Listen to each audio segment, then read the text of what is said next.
Hey, what's up, guys? This is David Levy with Big Man Fitness, and today is day 11 of my ketogenic diet, my progression diet, and also my fitness regimen. So, for those of you that don't know, I went on a ketogenic cleanse. It's a cleanse that's based off of the ketogenic diet, autoimmune paleo, and the master cleanse. It's a bit extreme, but I just wanted to detox the body first for the first week, and it's only for 7 days. It is not a sustainable aspect whatsoever. I do not recommend it for long-term durations or anything like that. I'll be writing a blog post about it so that way everybody can know the exact details. But the next step, which is what I'm in right now, is fermented vegetables, which is probiotics. The reason why I'm eating probiotics is for gut health and also for caloric intake, and also for I'm also eating pickles as well. So fermented vegetables and pickled vegetables, which are great for a ketogenic diet because you need to upkeep on your sodium, and pickles have a lot of sodium as well as the vinegar. I'm taking supplements, of course. I'm taking multivitamins. I'm taking the multivitamins 3 times a day. The reason for that is because when you're exercising and you're on a ketogenic diet, you lose a lot of your minerals because they're passing through your system quickly because you're flushing out a lot of the stuff along with the minerals that your body needs. So you need to replenish, but you need to replenish incrementally throughout the day, because you can't just take all 3 at once, because you can flush it all out before it even really gets into your bloodstream. Before it goes from your bloodstream into your actual cells. So that's one thing you have to be careful about. That's why you want to continue. I usually have my supplements in the morning, in the afternoon, and at night. The next thing that I do is I'm drinking 2 gallons of water a day right now. 1 gallon is lemon water. I kind of recycle the lemons. I do it in 32-ounce mason jars, and then I refill the mason jars after I'm done, because that way I finish 1 mason jar and then I just refill it. It just makes it a lot easier on me for keeping count, and that way I can track it throughout the day, and I can also space it throughout the day a lot easier. I am drinking bulletproof coffee. I'm just not doing it with butter because of the autoimmune protocol. I know this is a lot of information at once. I'll be writing this down so that way you guys know exactly what's going on. I just wanted to give a general overview of everything so that way people understand what I'm doing, and also that this is a kickoff for ketosis and for my weight loss. So I'm doing a 13-week progressive ketogenic autoimmune protocol diet. I know that sounds really weird. It's something that I devised because of a few different things. 1, intermittent fasting, autophagy, caloric deficit, and also gradual acclimation of diet, meaning allowing my body to get used to certain things as I progress into different foods. So I did the cleanse, and now I'm on so I'm also eating avocados to help with the caloric intake and fat intake. So next week will be raw vegetables. So I'm adding on. I'm not taking anything away afterwards. I'm adding on. That's all I'm doing. So just to give you a quick overview, 4 weeks. For the first 4 weeks, I'm doing the cleanse. I'm doing fermented vegetables, raw vegetables, which will be salads and a few other raw vegetables that are high in nutrients. And then I'm going to be doing cooked vegetables, which will also be high in nutrients. And then after that, I'll be progressing with different proteins. Fish, organ meats. Organ meats are extremely good for you.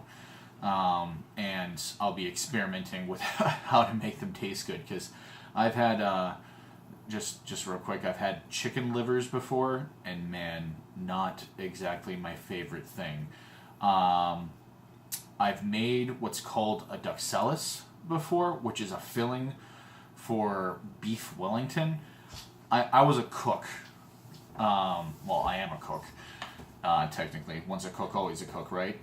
So I cooked in a restaurant for a few years. I cooked at a few different restaurants. It was how I started to pay my way through college. And I kind of got into it as a hobby because my entire family cooks. So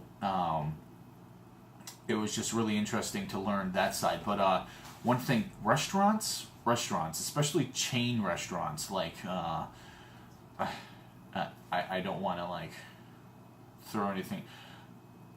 Chain family restaurants like Applebee's, Friendly's, and you know, TGI Fridays or some you know, those types of things. Those are some of the things I worked at. I did work at one nice restaurant, which I graduated into the kitchen manager, and I learned a ton there. But when you're working at a family chain restaurant, after you've made your 1,000th sandwich, it gets monotonous, man. Like you do not, like, especially when you get home, you do not want to cook. You do not want to make a sandwich.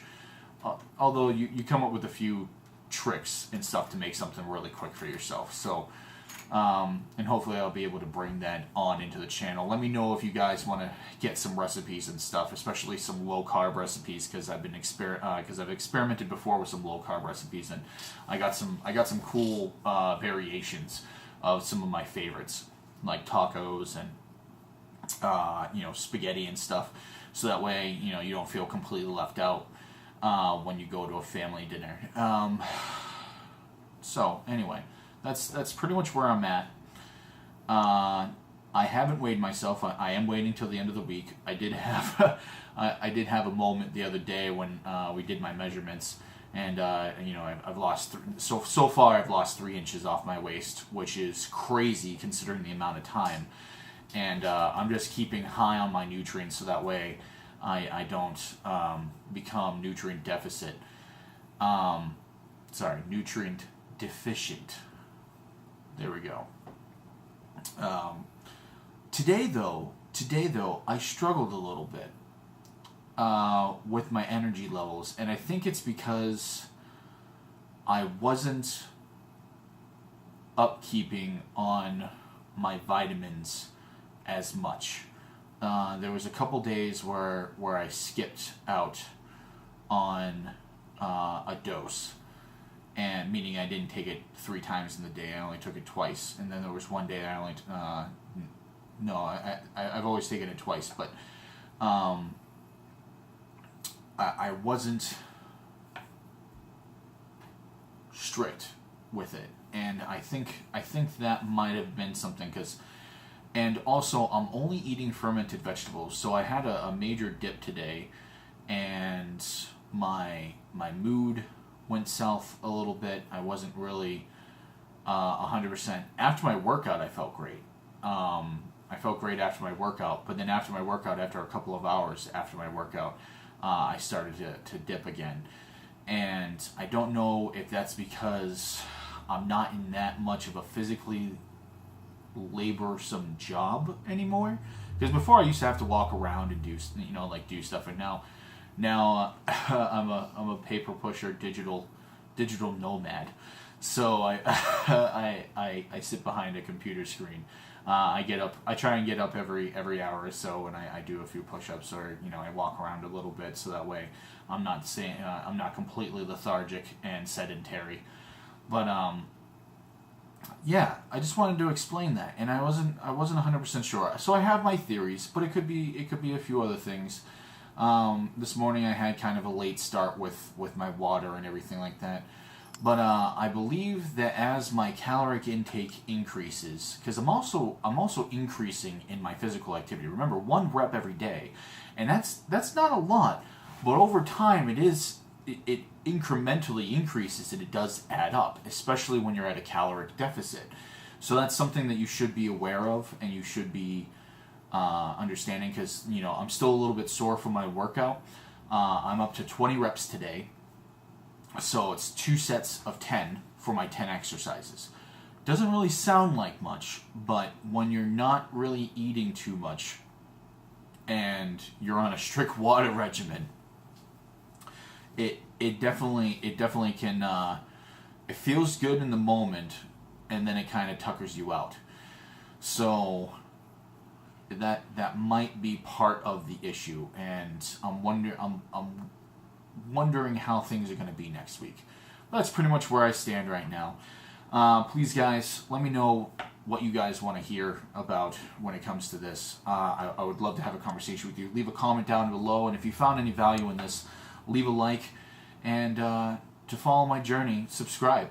You know, I'd love to continue on with this, and be able to share value with you guys, because this is what I do, and I'm really hoping that I can help somebody else out there, because that's kind of like one of the things that started me out, is watching YouTube videos of some guy that went through a transformation. And I want to shout out to John Glod, to Obese to Beast. He's one of the ones that I followed for a while, and Furious Pete. He's definitely an inspiration. He's going through a hard time right now, but I wish him the best.